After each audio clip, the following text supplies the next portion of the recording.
एक प्राचीन और समृद्ध इतिहास का धनी है। शक्तिशाली राज्यों के उदय से पहले अनगिनत छोटे छोटे राज्य इसके भूभाग पर फैले हुए थे। ये शुरुआती राज्य विभिन्न राजवंशों द्वारा शासित थे। इनकी कहानियां अक्सर मिथकों और किंवदंतियों में छिपी हुई है। इन प्राचीन शासकों ने नेपाल की विशिष्ट सांस्कृतिक पहचान को आकार देने में महत्वपूर्ण भूमिका निभाई, जो इसकी विविध परंपराओं और भाषाओं में स्पष्ट है। हालांकि इन छोटे राज्यों के बीच एकता की कमी अक्सर संघर्ष का कारण बनती थी, जो एक मजबूत और एकीकृत नेपाल के विकास में बाधा डालती थी। निरंतर सत्ता संघर्षों के बावजूद कला और वास्तुकला फली फूली, जिससे शानदार मंदिर और महल पीछे छूट गए। विशेष रूप से काठमांडू घाटी शक्ति और सांस्कृतिक प्रभाव के केंद्र के रूप में उभरी। जैसे जैसे सदियां बीतती गईं, एक एकीकृत और समृद्ध नेपाल की इच्छा इसके लोगों में और मजबूत होती गई। इसने एक नए युग का मार्ग प्रशस्त किया, जो एक दूरदर्शी नेता पृथ्वी नारायण शाह की महत्वाकांक्षा और सैन्य कौशल द्वारा चिह्नित था।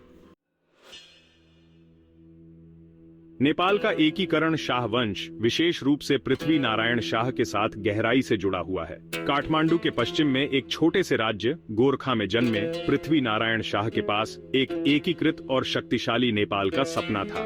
रणनीतिक गठबंधनों और सैन्य अभियानों के माध्यम से उन्होंने बिखरे हुए राज्यों को जीतने और एकीकृत करने के मिशन पर शुरुआत की। उनकी सैन्य कुशलता चतुर कूटनीति के साथ मिलकर एक के बाद एक राज्य के विलय का कारण बनी। 1768 में दशकों के संघर्ष के बाद पृथ्वी नारायण शाह ने काठमांडू घाटी पर विजय प्राप्त की, नेपाल को अपने शासन में एकीकृत किया।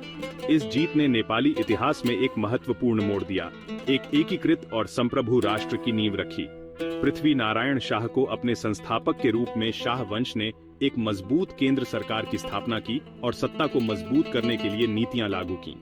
हालांकि आने वाले वर्षों में इस नई स्थापित एकता को आंतरिक और बाहरी चुनौतियों का सामना करना पड़ेगा। राणा शासन, जिसने एक सदी से भी अधिक समय तक नेपाल पर प्रभुत्व जमाया, लोकतंत्र की ओर अपनी यात्रा में एक काला अध्याय था। दरबार के भीतर से उभरते हुए जंग बहादुर राणा ने 1846 में सत्ता पर कब्जा कर लिया। एक वंशानुगत प्रधानमंत्री पद की स्थापना की, जिसने शाह राजाओं को दरकिनार कर दिया। राणा हालांकि चतुर शासक थे, निरंकुश थे और किसी भी प्रकार के असंतोष या विरोध को दबाते थे। उन्होंने विशाल धन और शक्ति अर्जित की, जबकि आम लोग दमनकारी नीतियों और बुनियादी अधिकारों की कमी से पीड़ित थे। राणाओं के दम घोंटू नियंत्रण के बावजूद नेपाली लोगों में स्वतंत्रता और लोकतंत्र की भावना जगने लगी। पड़ोसी भारत की घटनाओं और आत्मनिर्णय के लिए वैश्विक आंदोलनों के उदय से प्रेरित होकर नेपाली नागरिकों ने राणा शासन को चुनौती देना शुरू कर दिया। राजनीतिक दल हालांकि भूमिगत रूप से संचालित होने के लिए मजबूर थे, असंतोष की आवाज के रूप में उभरे, राणा शासन के अंत और लोकतांत्रिक अधिकारों की बहाली की मांग की। लोकतंत्र के लिए संघर्ष लंबा और कठिन था, विरोध, कारावास और यहां तक कि रक्तपात से चिह्नित। वर्ष 1951 ने नेपाल के इतिहास में एक महत्वपूर्ण क्षण चिह्नित किया, लोकतंत्र की शुरुआत। जन आंदोलनों, आंतरिक दबाव और बदलते वैश्विक गतिशीलता की परिणति ने राणा शासन को सत्ता पर अपनी लोहे की पकड़ छोड़ने के लिए मजबूर किया। शाह राजशाही को बहाल कर दिया गया और संवैधानिक राजतंत्र का दौर शुरू हुआ, जिसने लोकतांत्रिक शासन के एक नए युग का वादा किया। यह परिवर्तन अपनी चुनौतियों के बिना नहीं था। राजनीतिक अस्थिरता और सत्ता संघर्ष राष्ट्र को त्रस्त करते रहे।